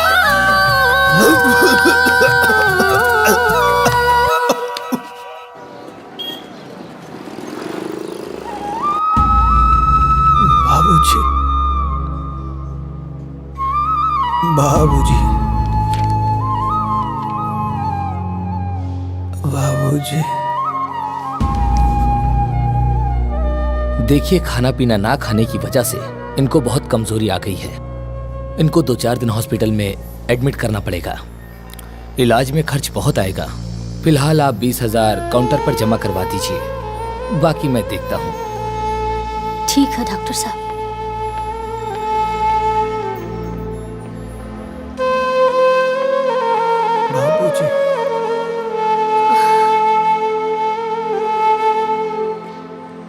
बाबूजी,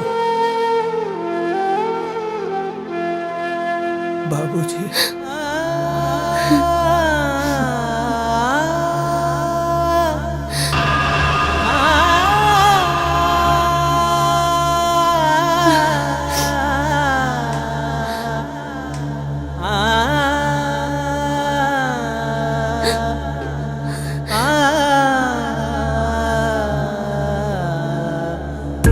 हाँ जी, अरे रहुआ चिंता ना करी, हो जाए।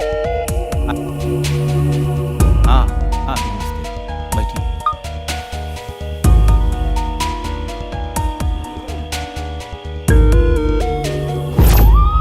हाइला हमरे तरफ से रखला।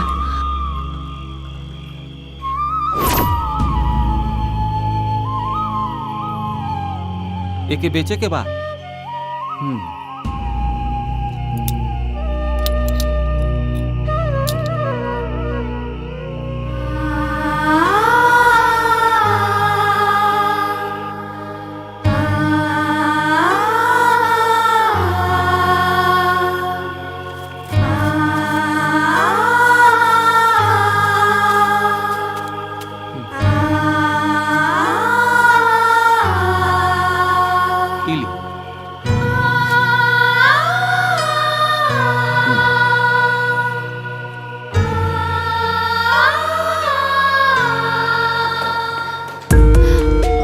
सुनी भैया,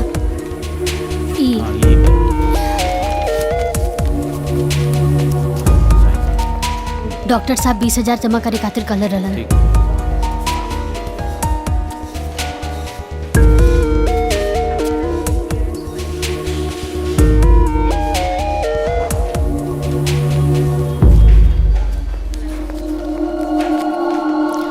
डॉक्टर साहब अब तबीयत कैसन बा? हमने उनका इलाज शुरू कर दिया है, लेकिन हो सके तो उनके बाबूजी को बुला लीजिए, क्योंकि वो बार बार उन्हीं की रट लगा रहे हैं। हो सकता है कि उनका आना दवा से ज्यादा काम करे।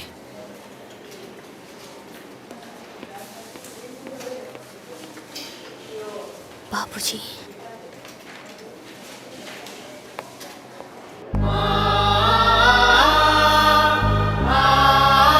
बाबूजी,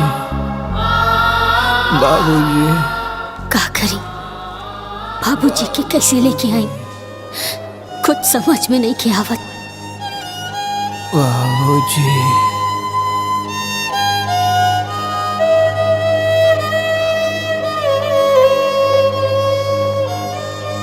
बाबूजी।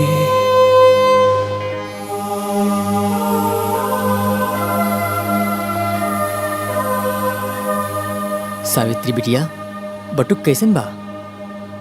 पुजारी बाबा, तनी को आराम नहीं खे, तनी को आराम नहीं खे। सावित्री बिटिया मत रोवा, हिम्मत से काम ला। कल वट सावित्री माई के व्रत बा, तूहू व्रत रखा। सावित्री माई सबके सुहाग के रक्षा करेली, तोहरो सुहाग के रक्षा उहे करी। अरे जौने वटवृक्ष के नीचे सावित्री माई के निवास बा, उहे वटवृक्ष के नीचे बटुक हमके मिलल रहे। सावित्री माई के आशीर्वाद बटुक के बचपन से ही मिलेला। जना तारू बिटिया, सावित्री माई यमराज से 3 गो वर मंगले रहली, और सबसे पहला वर अपना अंधा सास ससुर खातिर मंगले रही। अब तू होता अपन सास ससुर के पूजेलू, तब माई तोहरा के आशीर्वाद काहे न दी है बिटिया। बिटिया तू व्रत रखा, फिर देखिया सावित्री माई के ऐसा चमत्कार होई कि उनकरा के साथे साथे माई बाबू के आशीर्वाद भी बटुक बाबू के मिल जाई।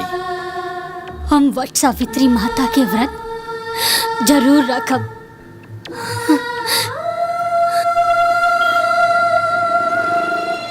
घर में 2-2 गो बेटा बा, अपने मेहरारू के साथ टीवी देखत रहिए, अपने माई बाबूजी के साथ अस्पताल ना आ सकेला। आज हमार बटुक होत ना बाबूजी।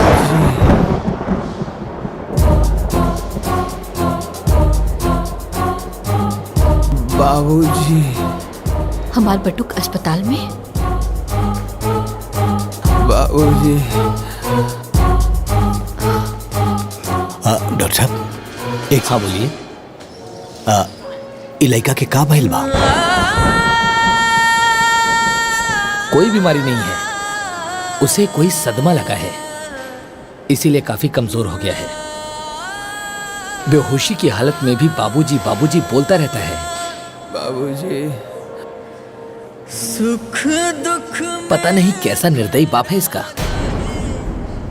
कि एक दिन देखने तक ना आ सका। Excuse me. बाबूजी दुनिया में हमार आत्मा तो आज भी माने के तैयार नहीं थे। हमार बटू ऐसा कुछ कर सकेला, ओकर बाबूजी ओकरा पर विश्वास नहीं करत। इससे बड़ा सदमा और का हो सकेला। हमार पतोहिया सब परेशानी अकेले सहलस। हमार पोता कहाँ होई, केकरा पास होई। हमार पोता ए जी दुख में दुश्मन के पास भी चल जाला। आज तक रवा जौन कुछ भी कहली हम मना न कैली। आज हम रवा से हाथ जोड़ के विनती करतानी, हमरा पतो और पोता के पास जाए दी। हम अपने सुहाग की क्रिया खा के कहतानी कि खाली दूर से देखब, बात न करब। मान जाए, हम विनती करतानी, मान जाए। बाबूजी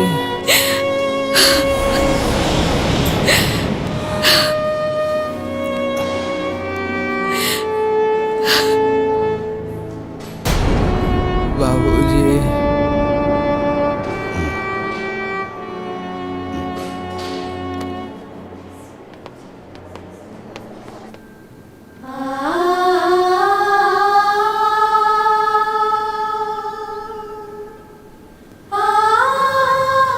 लोग ईश्वर से सब कुछ मांगेला, बाकी हमनी खातिर तरवा लोग ही ईश्वर बानी। हमनी के आपन आशीर्वाद दे दी, हमनी के आपन आशीर्वाद दे दी। हम जाना तानी कि राहुल आशीर्वाद के बिना हमनी के जीवन कबो सुखी ना रही।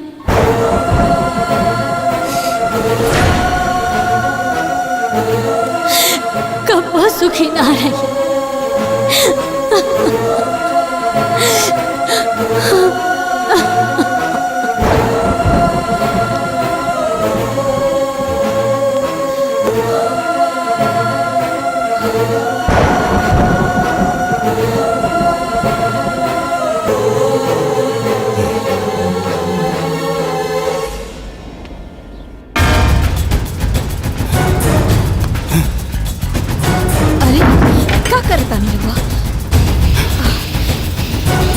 अरे सुनी,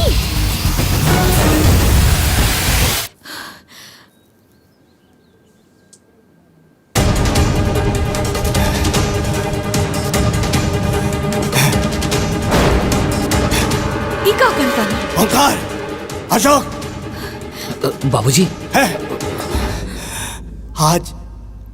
आज ये घर घर ना अदालत हो, और ये अदालत में वो जहर वाली केस के फाइल खुली और बारी बारी सबके बयान लिहल जाई। अस्पताल में सांस जोड़ जोड़ के जौन लड़का जी रहल बा, हमार नाम ले रहल बा। घर में होकर पत्नी मंदिर में भगवान के जगह हमार तस्वीर लगा के पूजा कर रहल बिया। हमरा के भगवान मान ले बिया। उ लइका और ओकर पत्नी हमार जान ना ले सकेले। हमरा के पूरा यकीन हो गइल बा ई दुष्कर्म तू ही लोगन में से केहू एक कैले बा।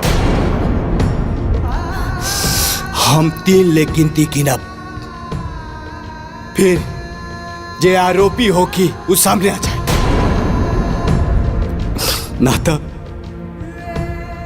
ये माचिस के तिली जला के हम पूरा घर जला दे। हमरा साथे साथे पूरा परिवार जली और मरी। बाबूजी ऐसा मत करी बाबूजी। 2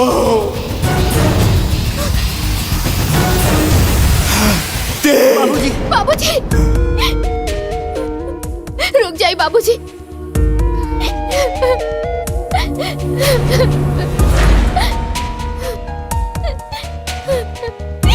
ये महापाप हमरा से हो गए बाबूजी, हमके माफ कर दी।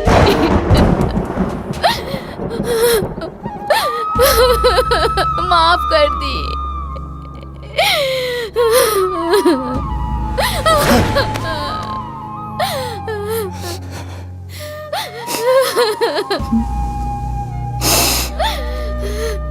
ये पाप ते काहे कैले रे पापी, काहे कैले? बाबूजी हम लालच में आ गए रहनी। हम ही ना चाहत रहनी कि घर जमीन जायदाद के 3 हिस्सा लागे।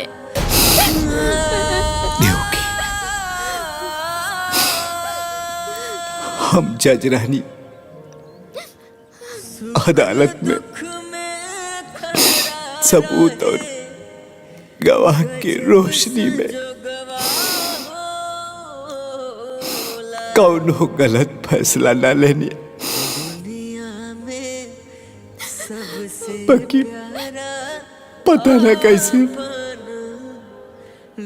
अपना ही घर में, अपना ही परिवार में गलत फैसला सुना देनी। अब पहले ही बहुत देर हो गई बा, अब और देर ना करी, चली। चलो अब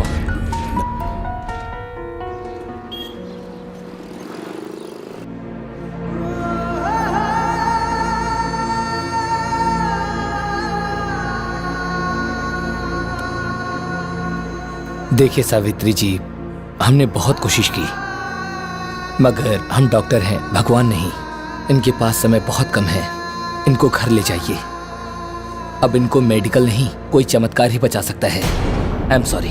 डॉक्टर साहब, हाँ, डॉक्टर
माई, आज हमहू तोहार व्रत रख ले बानी।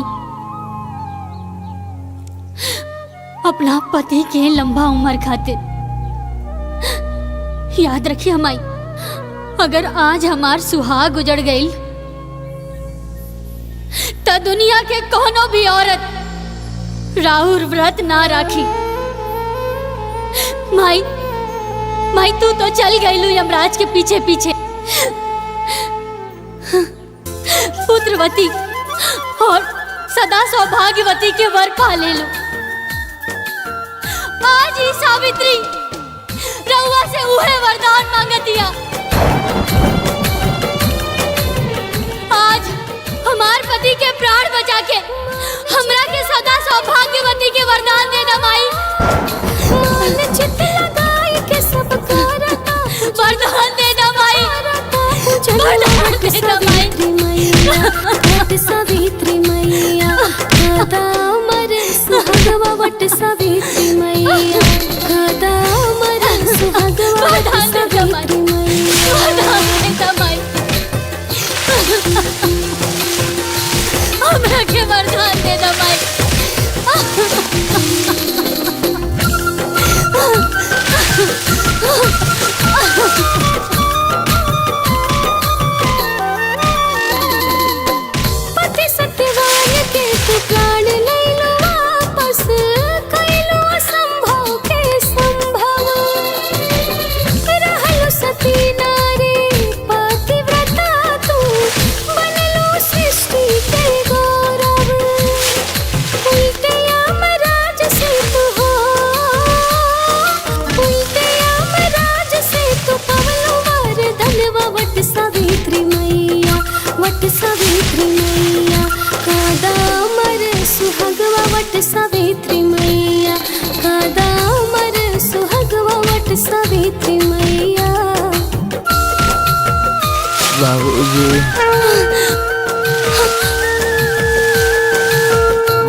वट सावित्री मैया कादा अमर सुहागवा वट सावित्री मैया।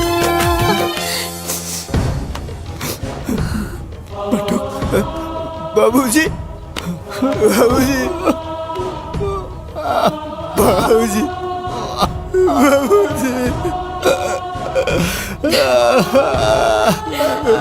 बाबूजी आ गए बाबूजी आ गए।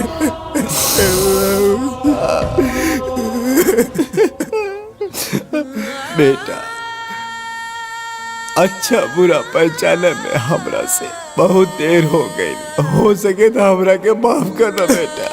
ना बाबूजी ना, रहुआ तो हम जैसन अनाथ के नाथ हुआ।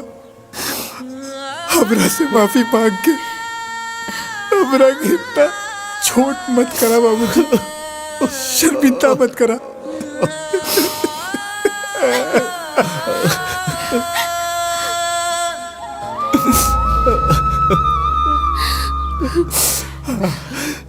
बहू हम तोरो बहुत बड़ गुनाहगार है। तू दोनों बियाह का के आइला तो हाथ पसार के तू लोगन के स्वागत करे के रहल, लेकिन हम अभागा बाप तू लोगन के धुतकार के ही घर से निकाल देनी।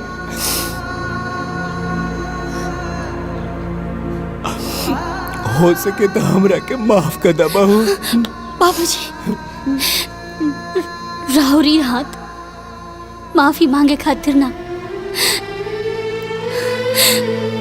बल्कि हमेशा सदा सौभाग्यवती रहा के आशीर्वाद देवे खातिर उठे के चाहिए। आशीर्वाद दे हमरा के। खुश रह बहू, खुश रह।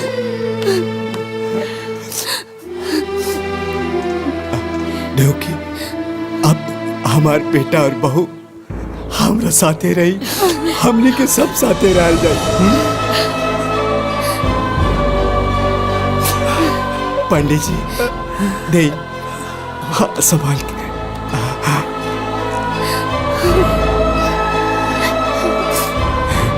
हमरा घर के चिराग। बोला वट सावित्री मैया की, वट सावित्री मैया की।